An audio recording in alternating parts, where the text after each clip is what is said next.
All right, all right.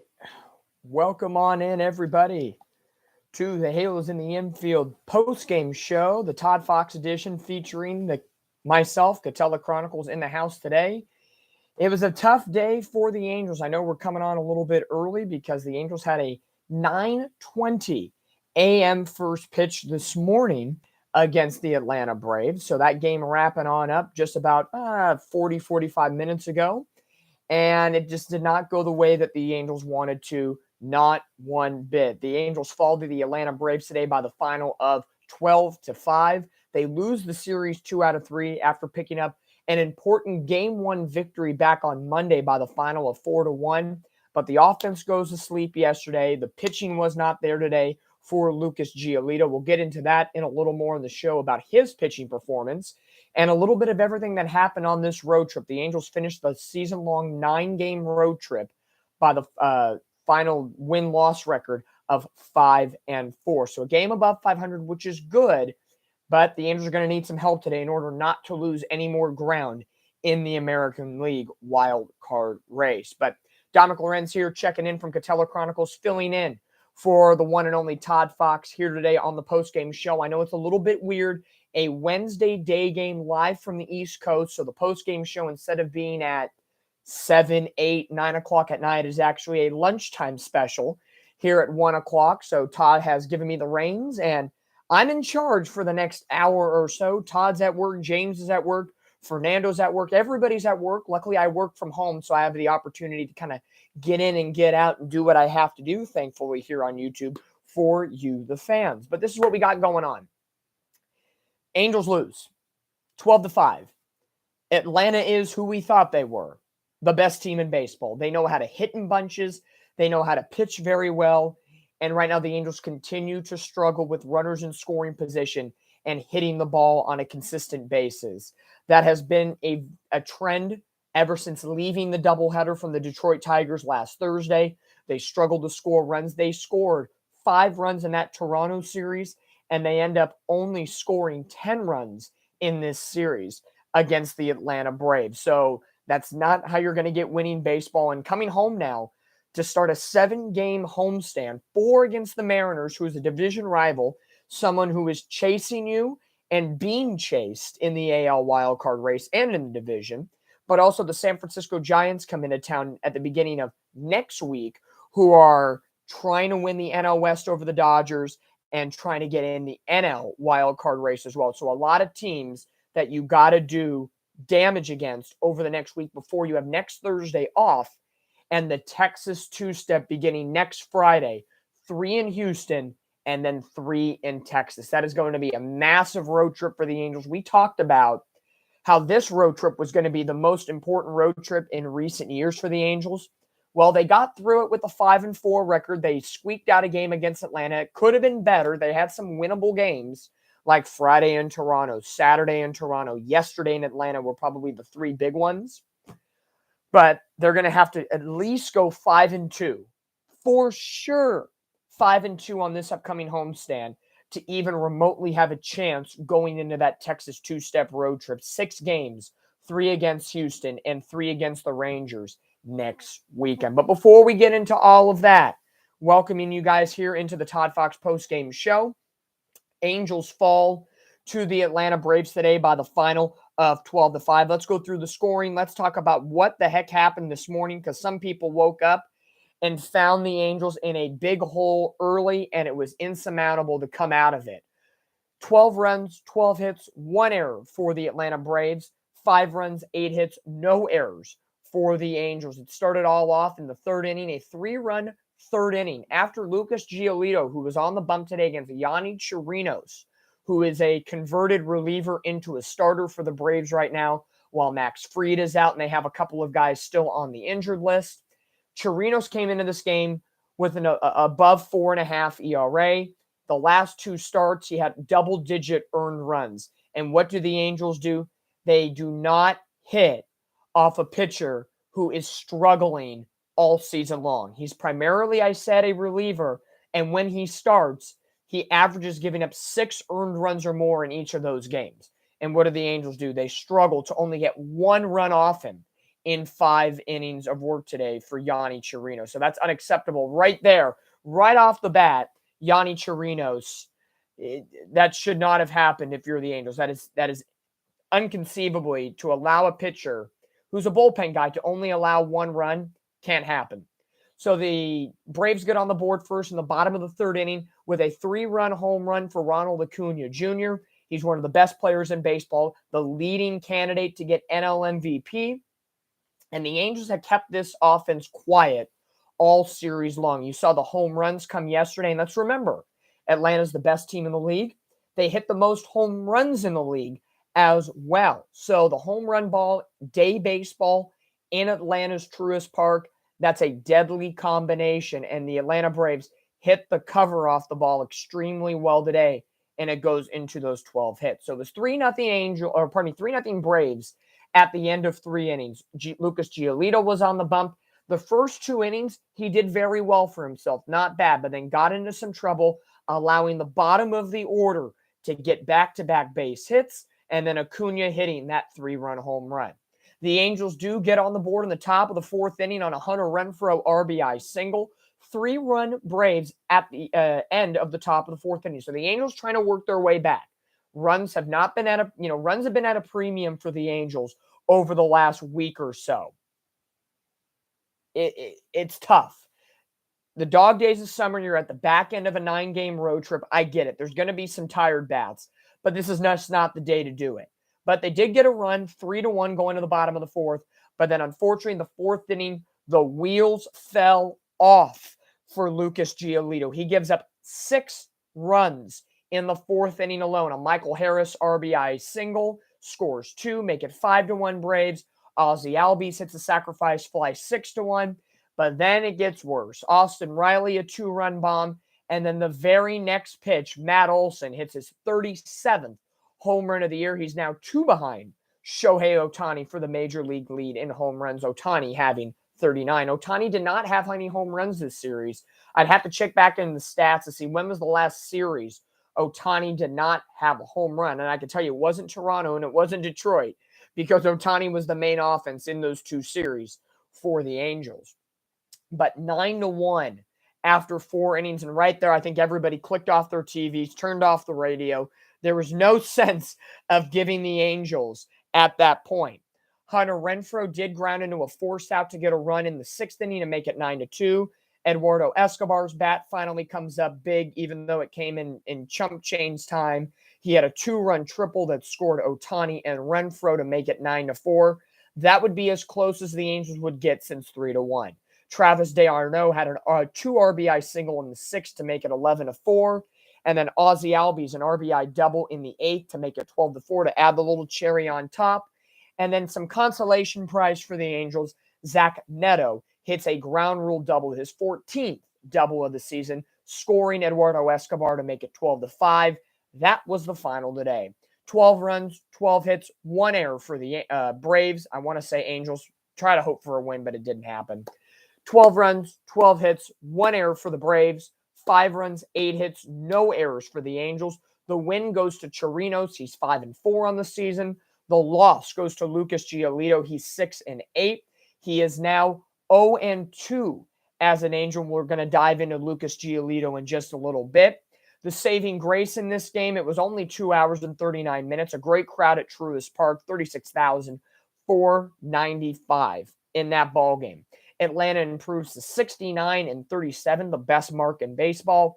And the Angels fall to 56-53, currently 3.5 games out of the American League wildcard race. Boston takes on Seattle right now. They just started here at 1:10 p.m. I know the Yankees play Tampa later, go Tampa.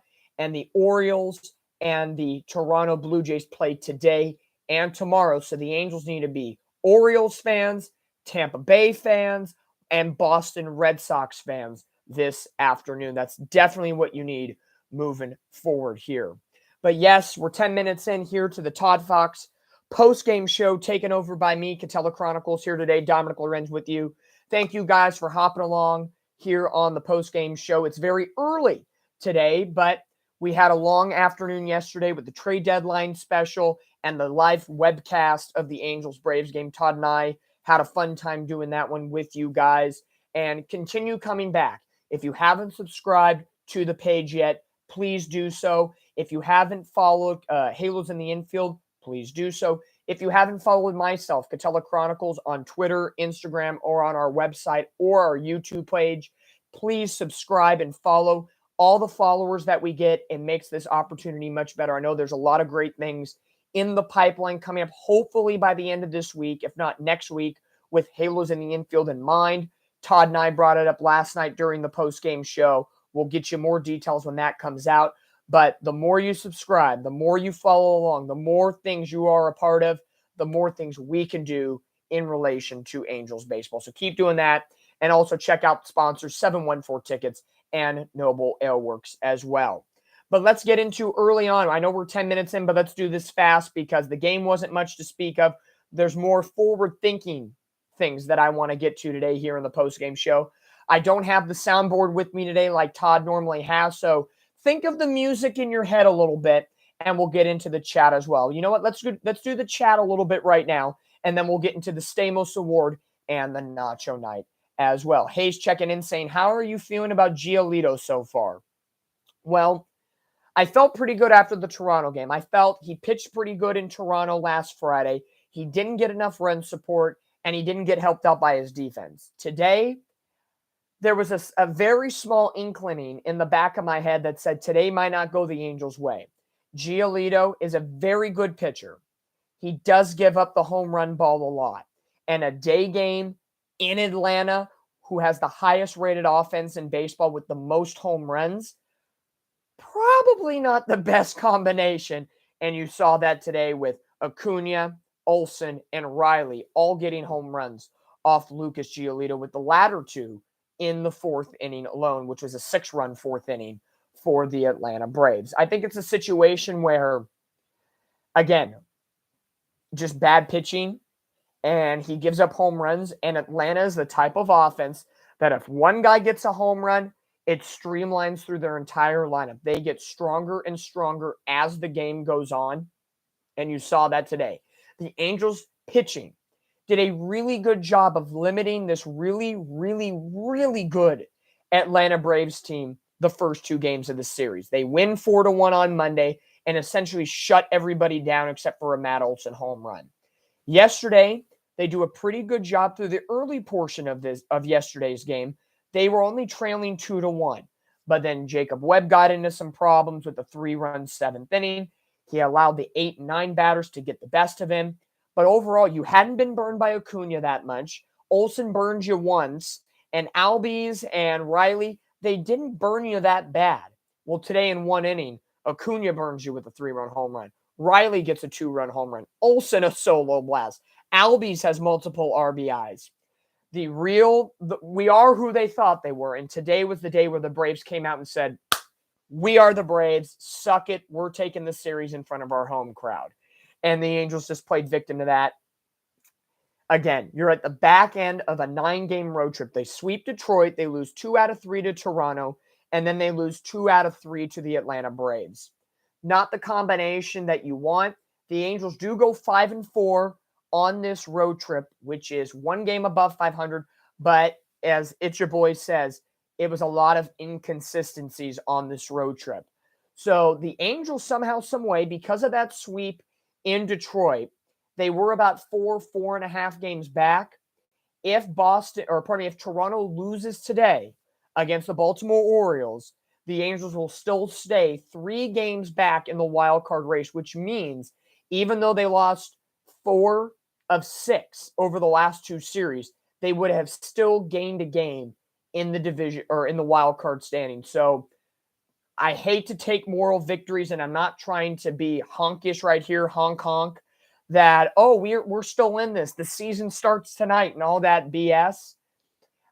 You just have to look at it. I'm looking at it strictly from a numbers perspective. The Angels are still in this race, and that's not being honkish. That's just real. The Angels are still in this race. 3 back in the wild card. Going to probably be 6.5 back in the division. I know we keep sniffing the division a little bit, but it's the wild card I'm really looking at right now because the division would be grand and nice. but it's more realistic that we go for the wild card at that point. But at the end of the day, just win games. Just win games at this point. But I think Giolito will come out with a different mentality next time out. He'll be pitching in front of the home crowd. It looks like it'll be against the San Francisco Giants, probably the Tuesday game. I'll have to look at the rotational setup for that series. But it looks like Giolito's next start will be next week, early next week, against the San Francisco Giants. Dan Rios checking in saying Gio is fine. You can't win if you don't score runs. That is perfectly accurate, Dan Rios. I agree with you that you can't win if the other team or if you don't score runs and the other team scores a lot of runs and a lot of runs in bunches. Let's see what we got here. Showtime fan says Angels can't beat the best team in Major League Baseball. They did take one game at least going into that Toronto series and looking into this road trip before the road trip even started. I pretty much said, if the Angels get swept by the Braves, I wouldn't be shocked. Well, the Angels got at least one, so moral victories. Hey, one is better than none at this point. Every win matters. Eric Ward checking in says, please fire Thames and get an actual hitting coach. Yes, we talked about this all last year with Paul Sereno. We talk about it now with Thames. The Angels are an inconsistent offensive team. We see them score 25 in Colorado, or for a 4 or 5 game span, they'll score 5, 6, 7 runs. But then they'll go on these dry spells where they basically score 1 to 3 runs a game. And most of the time, those runs are when they're already trailing by 4, 5, 6 runs already. And they're kind of meaningless runs at the end of the day. Jacob Primrose checking in, just wanted to stop by and say, fuck! Giolito needs to step up and be better. I can't say it. I can't stay. See you later. Well, Jacob, thanks for checking in at least. Yeah, thoughts exactly. Unfortunately, just a bad game for the Angels. Again, tip of the cap to the Atlanta Braves. They are the class of Major League Baseball. They are the best team in baseball. What are you going to do? They took 1 of 3, which is better than I thought the Angels would do at that point, so better than nothing. Let's see what we got. Anna checking in saying Giolito may have a lot of home runs allowed this season, but it's the Braves. Again, that goes to the point. The Braves are the Braves. We are who they thought they were.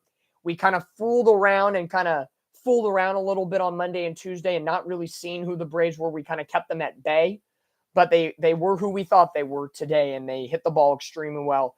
Giolito has given up 25 home runs this year, 20 with the White Sox, 5 now in 2 games with the Angels. And I think that just played into the Atlanta Braves' hand where they hit the ball extremely well. They have the most home runs in baseball.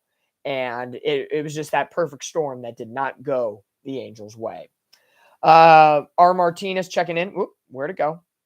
The chat. See, the chat jumps. Todd is correct. The chat jumps. R. Martinez saying Farty Moreno wasn't specific enough when he stated there was unfinished business. But what he meant was unfinished bad baseball business. Well, the last 6 games weren't pretty. Even the win on Monday against the Braves, I'll call that pretty. Phil Nevin had a good managerial game. The Angels took a very good game against an Atlanta Braves team. But the other 5 games were not pretty, no doubt about it. He also checked in by saying Giolito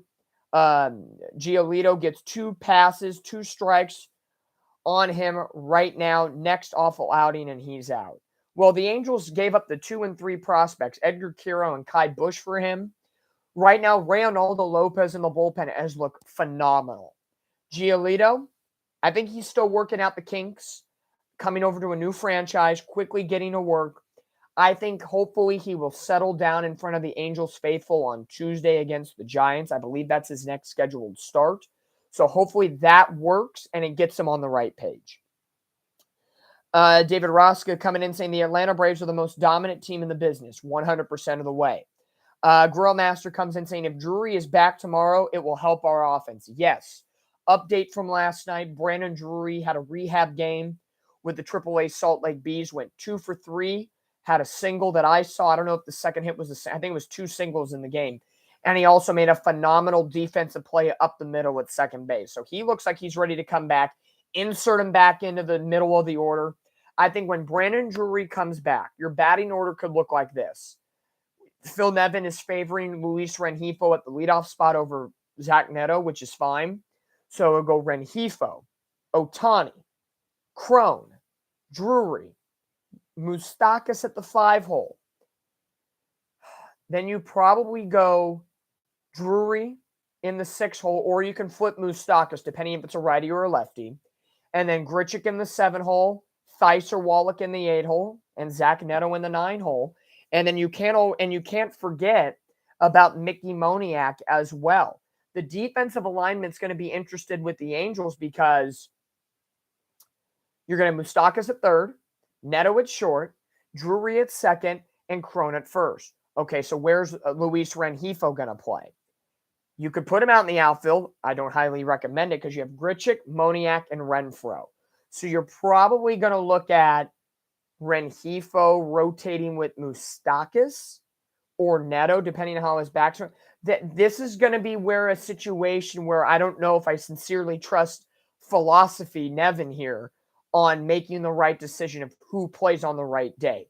Yes, Luis Rengifo is getting hot right now, or he's been better than where he was in June and early July. But how can you put him in a lineup over Neto, who's a spark plug, or over Drury, who's coming back and who played very well this season? You just got CJ Crone, so you're not going to sit him out. And Moustakas has been a spark plug as well. So there's going to be some interesting managerial changes coming up for Phil Philosophy Nevin.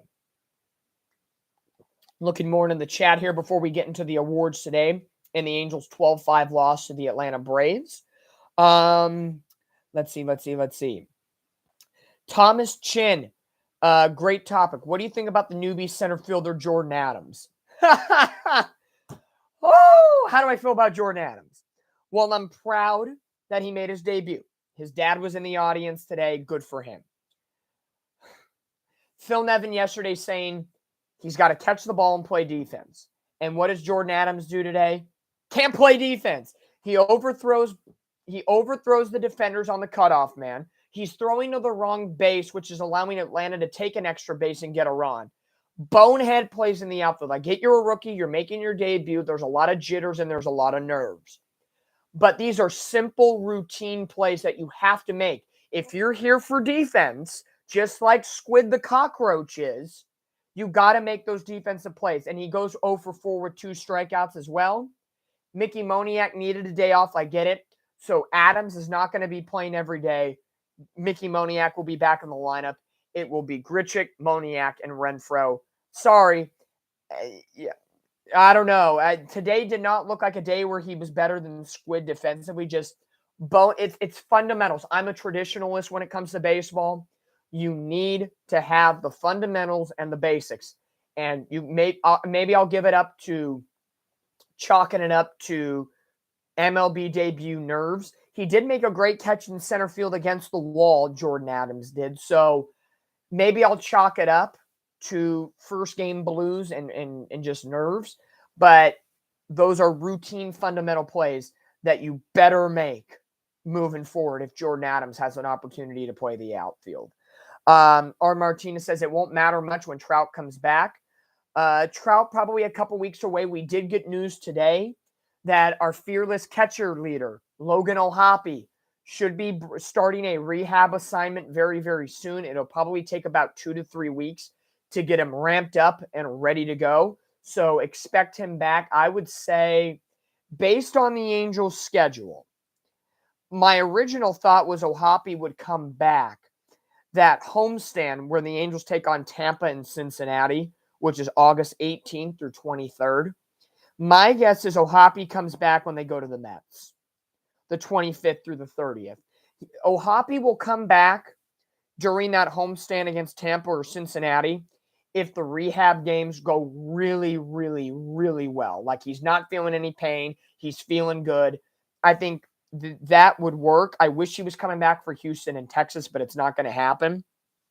So I'm thinking it would be nice to see maybe O'Hoppe back in that Cincinnati series, the 21st against the Braves. Against the Reds. That would be huge. But O'Hoppe getting ready to ramp up his rehab, go on a rehab assignment. I don't know if it's going to be to Low A Inland Empire, if it's going to be AAA Salt Lake, or what the Angels could do, start him at Inland Empire for a couple of games, get him DHing a little bit, getting the swing back, taking a couple games, and then going up to Salt Lake and getting more amped up games with some major league talent.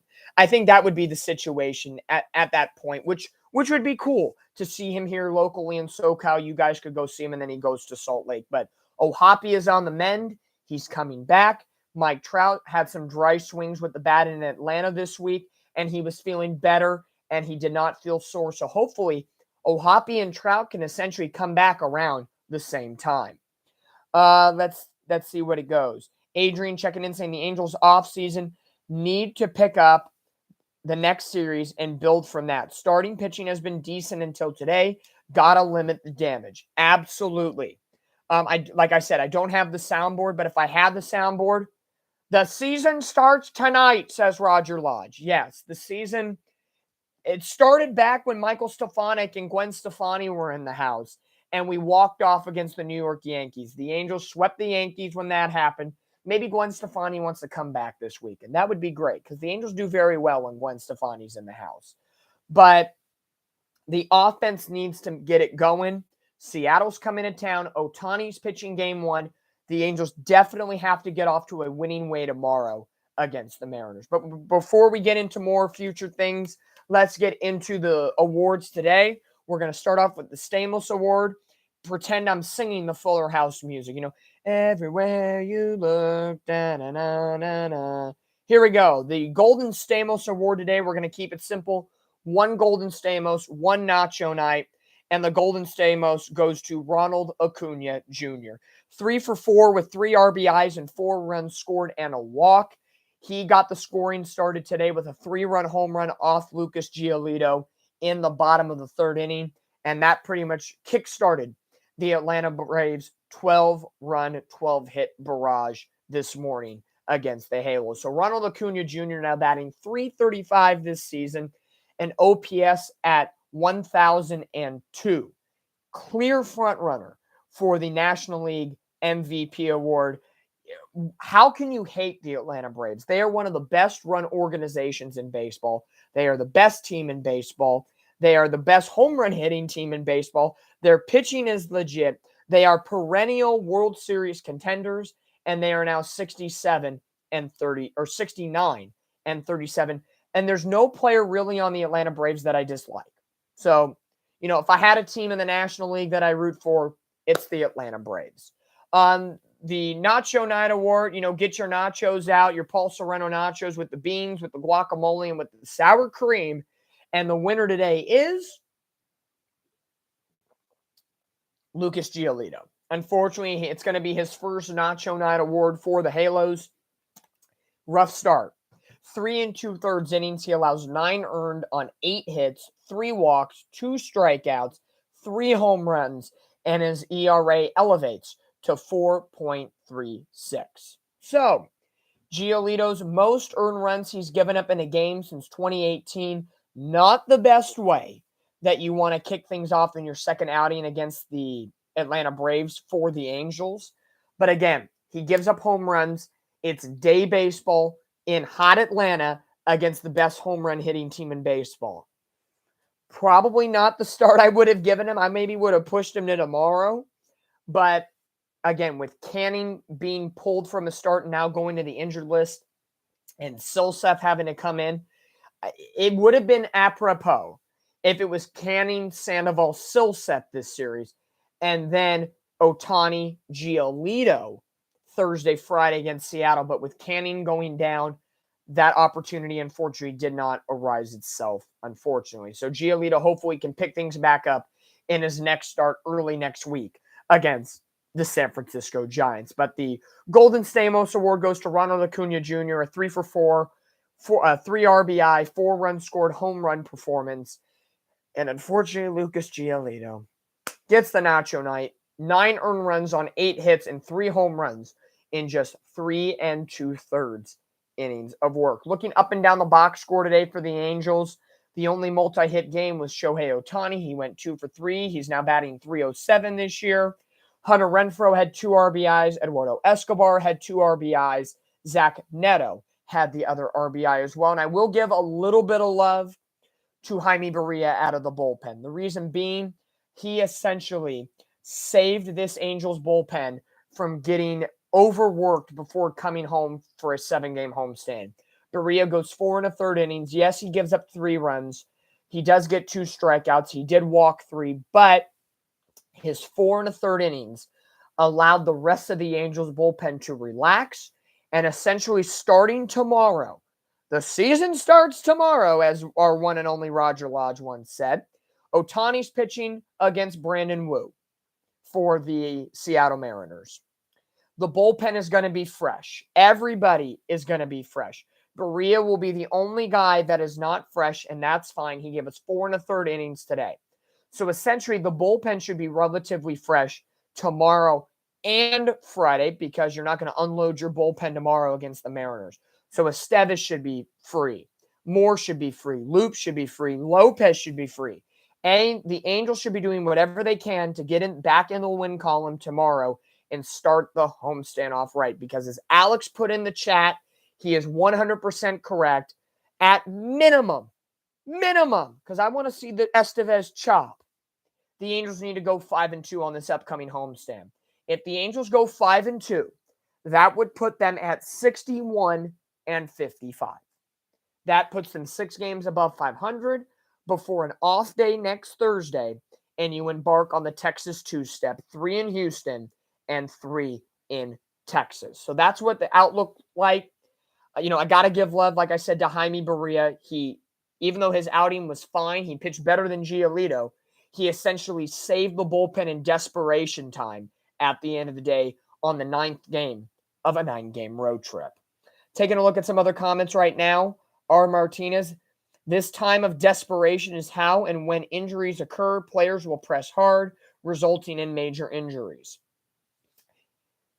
Can be the case. You're trying to push yourself and you're trying to get into a better situation.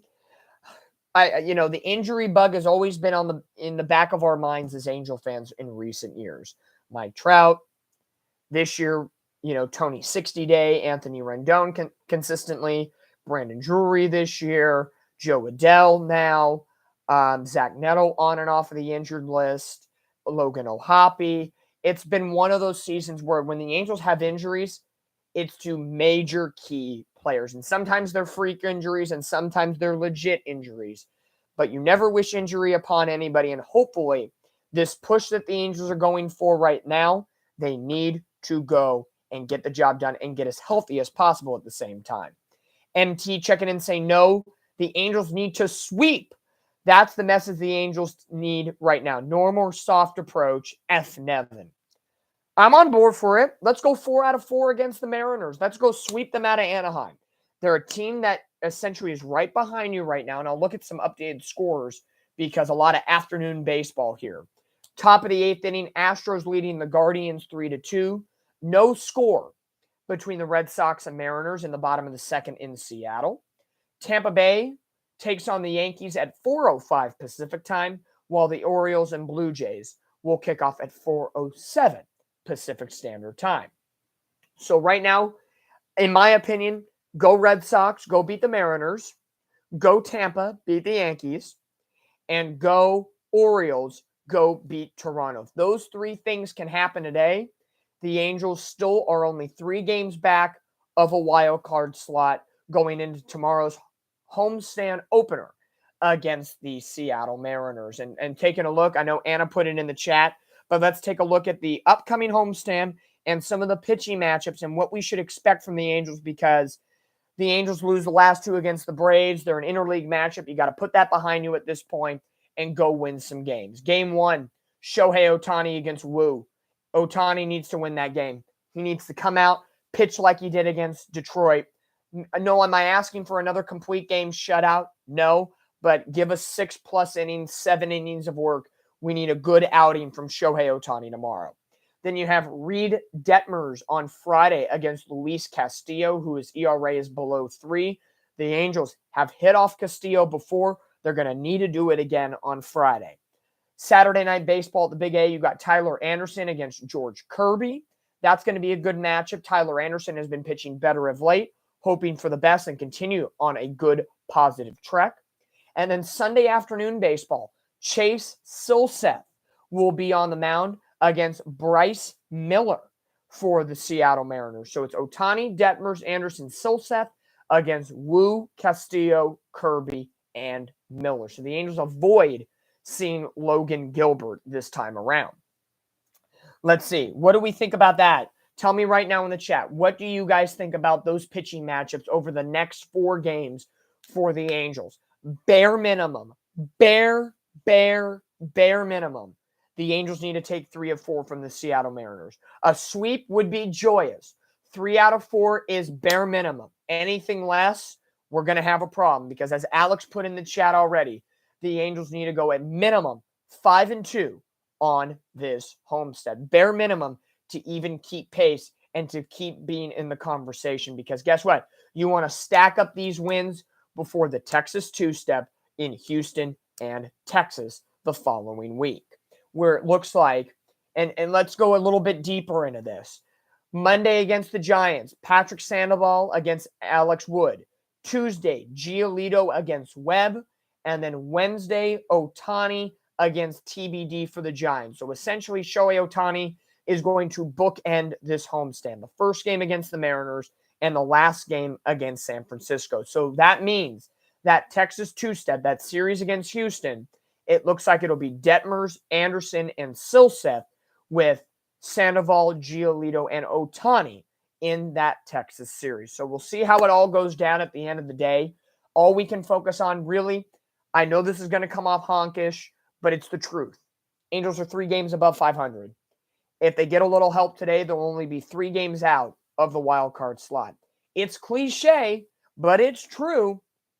1 game at a time. The Angels cannot look too far forward into the future. The Angels just can't do it. They can't afford that luxury. We're not the Atlanta Braves that are 32 games above 500. We're not afforded that luxury of having a 13-game lead in the NL East. We cannot have a relaxed approach. It has to be all gas, no breaks. The pitching hasn't been horrible. The offense has been a train wreck the last 6 games. They need to get on the right side of things and figure out the offense. The Angels have had some big games against Seattle in the past. And looking at the games against Seattle this year, they've only played them in the first half. In Seattle opening week, they won 7-3, lost 11-2, and won 4-3. Okay, the offense wasn't horrible. Then they didn't see Seattle until June, where they won 5-4, lost 6-2, and won 9-4. So the Angels have had some games that have had high-scoring affairs against the Mariners. So the Angels need to continue to do that again. They only play the Mariners 2 more times this year. The 4-game series at home this weekend, and then they go to Seattle September 11th, 12th, and 13th, and then that's it. They're done with Seattle the rest of the year. Take advantage of these games when they're right in front of you, and you can take advantage. Again, Ohtani, Detmers, Anderson, Silseth against Wu, Castillo, Kirby, and Miller. The Angels need to take 3 of 4 in that series against the Seattle Mariners. You know, it's going to be interesting the rest of August. The Angels have one of the hardest months of August in Major League Baseball. They play teams like Tampa, Cincinnati, Houston, Texas, Mets, Phillies. It's not easy. The Angels had a very tough series, or tough series. You included the Atlanta Braves in the month of August.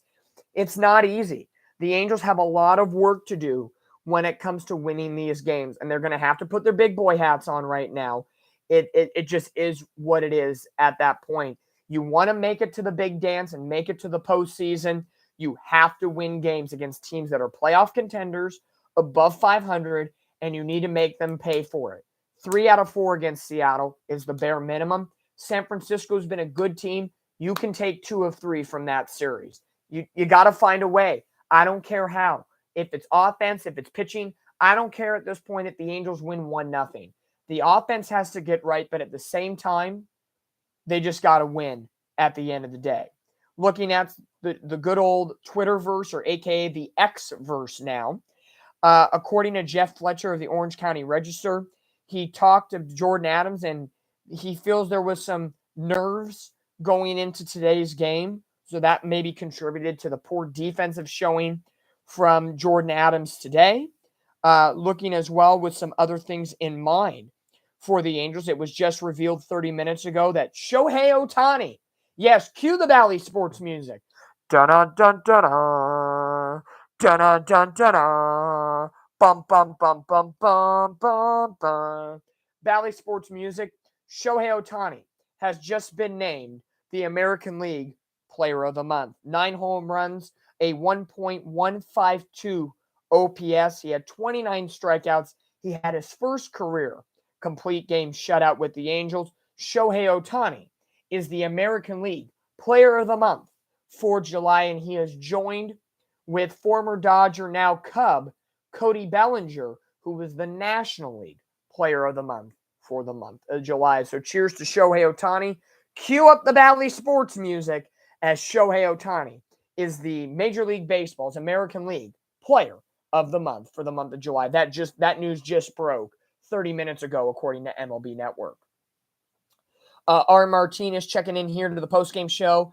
How I feel, I know it's crazy, but it's true. You get caught between the moon and New York City. The best way you can is fall in love. Well, quoting beautiful lyrics right there. The Angels don't want to get caught in this wild card chase. You don't want to start losing games at that point. You're going to want to win games. Just keep winning. Just keep living. That's what the Angels got to do. Just, again, Atlanta's a terrific team. What are you going to do at that point? Atlanta is the beast of the East, the best team in the National League, the best team in Major League Baseball. And they took 2 of 3 from you. You were lucky. I will say, I think the Angels were lucky to escape Atlanta picking up that Game 1 series victory. So thankful for that at the end of the day. Eric checking in saying, hey, folks, how's it going, Eric? Good to see you back in the chat today. Angels lose today by the final of 12-5 to the Atlanta Braves. Fall 2 out of 3 in this series to the Braves. They finished the 9-game road trip by a record of 5-4, which is a game above 500, better than being under 500. They're 56-53, and they're getting ready to come home for 4 with the Mariners, 3 with the Giants before an off day next Thursday, and the big Texas two-step series, 3 with Houston and 3 with the Texas Rangers. So there's the next 13 games. I already called it. I said the Angels need to go 5-2 at minimum on this homestand. If they do that, or if they can even go 6-1, that would be fantastic as well. What would they need to do in the Texas two-step? 4-2, 3-3. They can't go below 500. They're going to have to find a way. Houston is getting absolutely red hot at the wrong time in the perspective of the Angels. Texas is sputtering a little bit, but they have Jordan Montgomery. They got Max Scherzer. They added some pieces to the puzzle. I don't know when Max Scherzer is supposed to make his first start with the Texas Rangers. Let me check that out right now, because will it line up to a Ohtani versus Scherzer situation? It could really be an interesting case scenario. Let's see what we got. Speaking of which, as I pull up some of the Texas Rangers information right now, Todd will be back for the post-game show tomorrow. Again, Dominic from Katella Chronicles here. Hi, everybody. I'm just filling in today because Fernando's at work, James is at work, Todd is at work, and luckily I work from home, so I get to check in whenever the heck I want. So I have been blessed with the duties of post-game show today. It was an early start, a morning game. Angels lose by the final of 12-5 against the Atlanta Braves. Tom's checking in saying, dude, I thought the breaking news was Shohei leaving. Nope.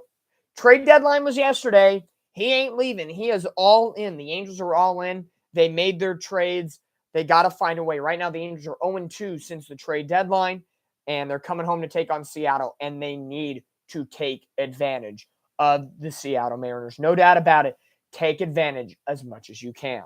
Looking at the Texas Rangers right now, it looks like Max Scherzer will make his debut with the Rangers tomorrow afternoon at home against the Chicago White Sox. Max Scherzer will make his debut, and then Jordan Montgomery will make his debut the next day, Friday, against the Miami Marlins. So if I had to do some calculating here to see how things stack up, 1, 2, 3, 4, 5, 1, 2, 3, 4, 5. Oh, how apropos. 1, 2, 3. So looking at things, 3, 4, 5. 1, 2, 3, 4, 5. 1, 2, 3. Yep. It looks like that series against the Angels, if my calculations are correct, it would be Scherzer, Montgomery, and Perez on the bump for the Texas Rangers against the Angels on Monday the 14th, 15th, and 16th in that order. For the Angels in that series, I mentioned it already, but if nothing changes, the rotation in that series would be Sandoval, Giolito, Ohtani. So it'd be Sandoval versus Scherzer, Giolito against Montgomery, and Ohtani against Perez. That would be the setup against the Texas Rangers. And to backpedal it a little bit to the Houston Astros series, it would be Detmers, Anderson, and Silseth for the Houston Astros. They would line up at that point. They have the New York Yankees this weekend, followed by the Baltimore Orioles. It looks like it would be, because remember, Justin Verlander's a Houston Astro again, folks. He's back in the American League West. They don't have him listed in a game quite yet. They have Blanco, Javier, and Brown over the next 3 days. My guess is Verlander will probably pitch over the weekend. So I'm going to take a shot in the dark. Verlander's going to pitch against the Angels. It's very apropos. Probably Framber Valdez, who got the no-hitter last night for the Astros, will probably pitch in that game as well. So it's just apropos that the Angels are going to have to face really good pitching when they embark on that Texas two-step in Houston and in Texas against the Rangers. But we're about 47 minutes into the post-game show right now. Check in with any more comments that you guys have. Taking a deep breath here. Angels losing 2 of 3. It's a tough day. Yeah, I was probably cussing at my TV more than not in the 4th inning today, because you think down 3-0, you got a chance. Then you get a run, you're down 3-1. Maybe you got a chance. But then a 6-run, it goes from 3-1 deficit to a 9-1 deficit like that. That's not what you need at that point. It was a tough situation for the Angels all around. But Jordan Adams didn't have good defense. Lucas Giolito wasn't on the mark. I'm expecting better from Giolito Tuesday against the San Francisco Giants. I really am. He'll be in front of the home crowd. I think he will tinker with his pitches a little bit, which will help him. Giants are battling for NL division, or the NL West division. They're in the wild card hunt as well. So hopefully the Angels, again, needing a big winning homestand. Go out and go win some ball games in front of the home faithful. Ohtani's pitching tomorrow. Giolito's going to pitch Tuesday. Ohtani's going to pitch next Wednesday.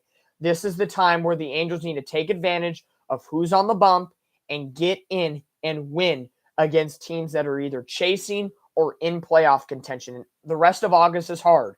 We've talked about the Texas two-step. Then you come home for Tampa and Cincinnati. Then you got to go back out on the road and take on the Mets and the Phillies as well. As well as the Oakland A's ending August. Excuse me again. I'm choking right now. I'm hoping I'm choking just like the Angels did today, losing 2 out of 3 to the Braves. Choke fest. But you end August and go into September taking on the Oakland A's, another 9-game road trip. So the Angels have some big things that they need to do tomorrow, Friday, Saturday, and pretty much through the rest of August if they want to continue being what they can be at this point. MT checking in saying you and Todd are the best, better than the Homer Roger Lodge. Thank you, MT. Appreciate it. Todd and I had absolutely a lot of fun yesterday with the trade deadline special with Fernando as well. We had an extremely fun time doing the live cast, even though the Angels lost 5-1. The post-game show is always fun. I know there's opportunities coming up.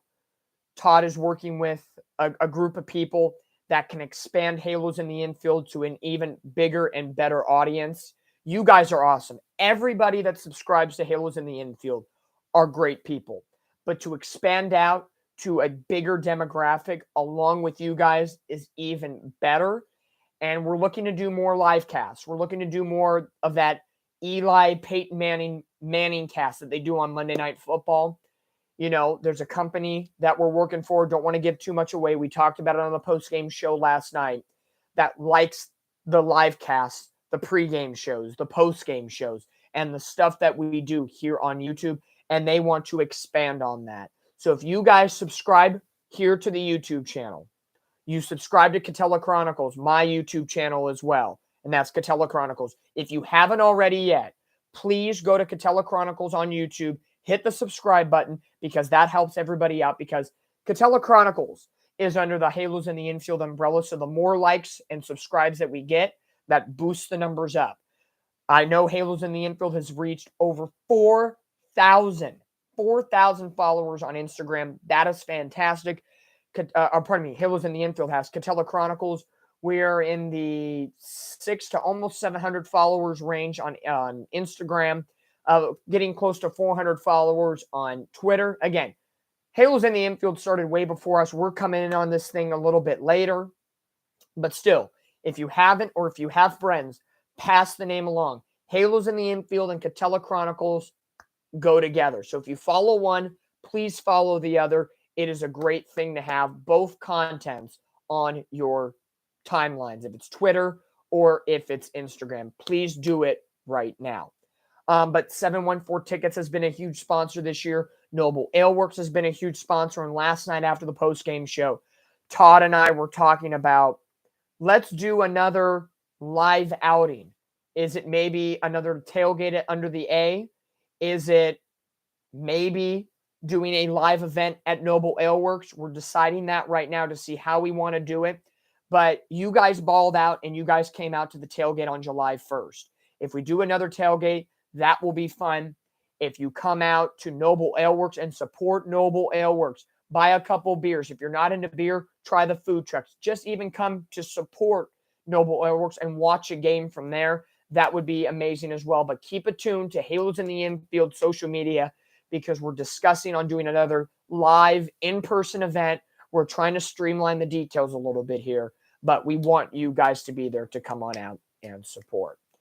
Grill Master coming on in saying, Dom, some Katella Chronicles news. Ducks sign Troy Terry to a 7-year extension. Yes, Grill Master, I did read that this morning. If you are an Anaheim Ducks fan, and again, Katella Chronicles covers the Angels and the Ducks. So when the Angels offseason happens, we cover the Angels offseason, but we focus on the Anaheim Ducks hockey as well. And the Ducks made big news today that they have signed Troy Terry to a 7-year, $49 million contract. That is going to be absolutely huge for the Anaheim Ducks. He's going to be the cornerstone of this franchise. I've said this for a long time. Terry and Zegras equal Getzlaf and Perry. Those are going to be the two guys forward moving in the future of Anaheim Ducks hockey. And if you're a fan of the Anaheim Ducks, big news just came out about 20 minutes ago. The Ducks released their 2023-2024 promotional schedule. So why not here on the Angels Live ToddFox postgame show? Let's run through some Anaheim Ducks promotions. Let's see what you guys like. Opening night on October the 15th, you get a light-up bracelet, a t-shirt, and a magnet schedule. On November 1st, they will be celebrating Dia de los Huertos with a crew neck sweatshirt. On November the 12th, it'll be Legacy Night Volume 1. The Ducks will be celebrating their 30th year of hockey, so that'll be fun. It looks like it'll be a Paul Kariya bobblehead night on November the 12th. That'll be a good one to get. So I'm going to guess Paul Kariya may be in attendance on November the 12th.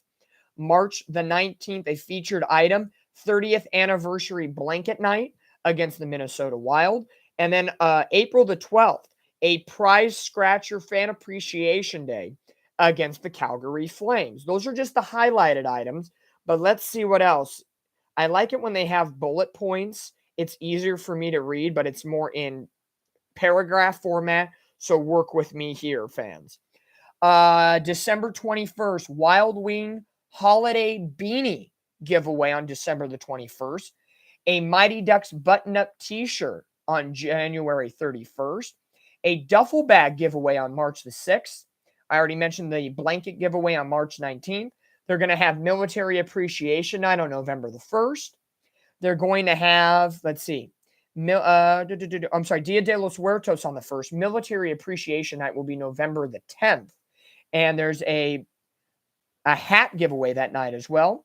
They're going to celebrate Lunar New Year once again in February.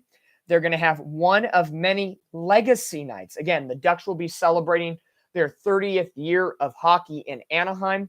And the legacy night number 1 will be November the 12th. They're going to honor Paul Kariya with a bobblehead. They will be doing as well a nostalgic trip through the team's decades with a Teemu Selanne bobblehead on January the 7th.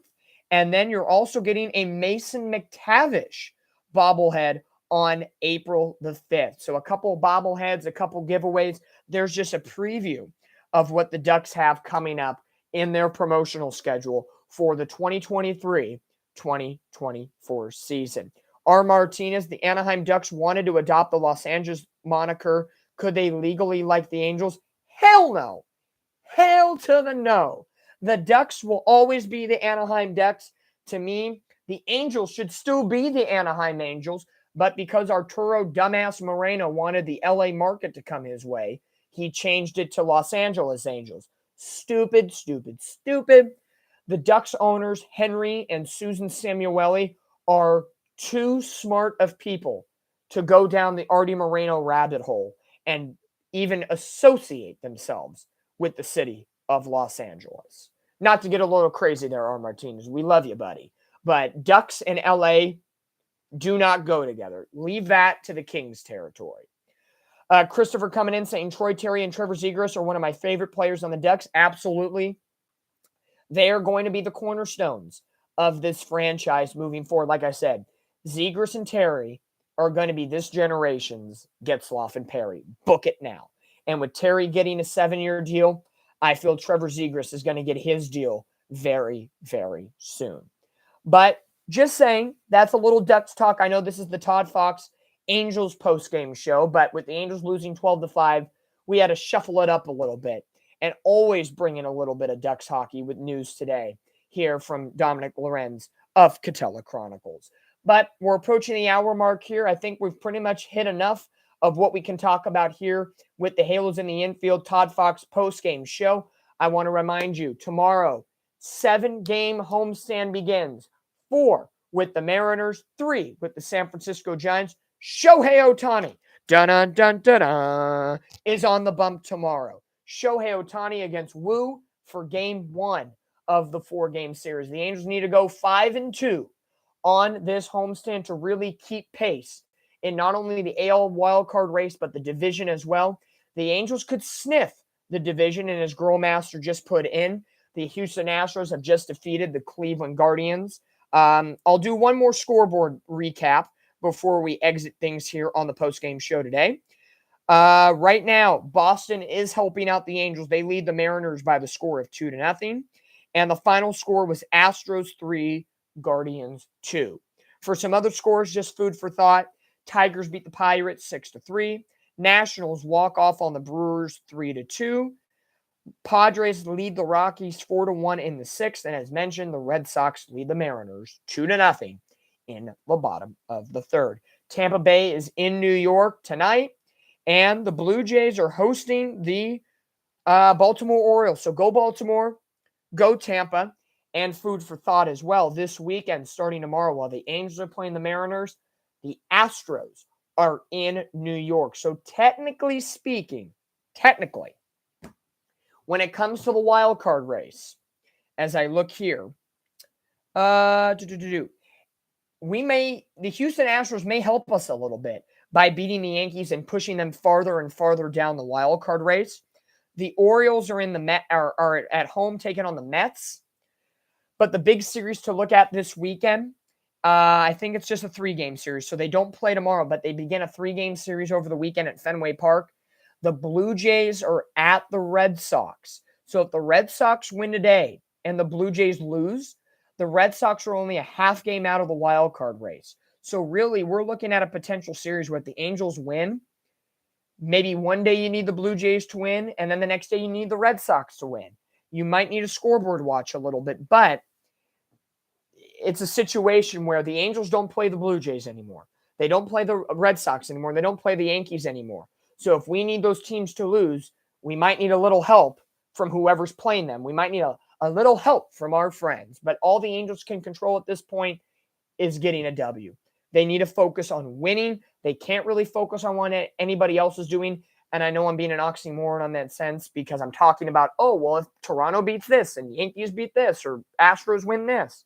Hey, we can talk about it. The players need to go out and win. So the Angels just need to go out, beat Seattle this weekend, beat San Francisco, do this homestand right, and go a minimum of 5-2 before the Texas two-step the following Friday. But until then, I'm Dominic Lorenz from Katella Chronicles. Thank you guys for checking on into the postgame show. I know it was super, super early today because of the early start against the Atlanta Braves, but the Angels fall to the Braves this afternoon by the final of 12-5. They finished the road trip 5-4, and they're on a plane home because Mike Trout just tweeted they're heading for Anaheim. So the homestand begins tomorrow. Shohei Ohtani, dun-dun-dun-dun-dun, is on the bump tomorrow looking to bring us some magic, bring us a W. It's got to be a whole team effort, pitch well, hit well, score well. Everything's got to happen the right way for the Angels over these next 7 games. Go 5-2, 6-1 would be better, 7-0 would be amazing, but the Angels got to do what they got to do and get the W at the end of the day. They couldn't get it today, but they'll try again tomorrow. Let's see what happens. If Boston wins, they're still only 3 back. Or pardon me, if Boston wins, we're still ahead of Seattle. And if the Orioles beat the Blue Jays, we are still only 3 games out of the American League wild card race. So have the faith. I'm not trying to be honkish. We're honkish with realism here at Katella Chronicles and at Halos in the Infield. We love our Halos, but we got to be real at the same time. And I feel going 5-2 on the homestand is a very, very realistic opportunity for the Angels to achieve over the next week. But until then, I'm Dominic Lorenz. Cheers to the rest of your Wednesday. Enjoy hump day for yourself. The Angels are back at home tomorrow night, 6:38 first pitch. Ohtani on the bump against the Seattle Mariners. Don't forget to follow everything Halos in the Infield related as well. Follow Katella Chronicles at Katella_CHRON on Twitter and Instagram. And please subscribe to us on YouTube as well. And if you haven't subscribed to Halos in the Infield YouTube page, please do that. When we hit 1,000 subscribers, we can start monetizing and we can do bigger and much better things moving forward. We're all game for it. So come along with us. No matter what, we want you guys there. We want your content. This is the best thing possible because we are honkism with our realism at the end of the day. But love you guys so much. Thanks for taking an hour out of your Wednesday to join me here on the ToddFox postgame show. Todd will be back tomorrow to do the postgame show, and I believe James will be back as well for the pregame show tomorrow night when the Angels take on the Mariners. But until then, cheers. We will see you Thursday. I will see you at some point whenever I check back into the Halos in the Infield. If it's live, postgame, podcast, whatever it is, I will see you along the way. But I will always see you guys as we post along on our social media channels. But until then, cheers to the rest of your Wednesday. And let's keep cheering on our Halos. Hopefully they can light that baby up tomorrow. Let's sleep on it, come back home, and get some home cooking this weekend at the Big A. Have a good one, everybody. Cheers, and enjoy the rest of your Wednesday.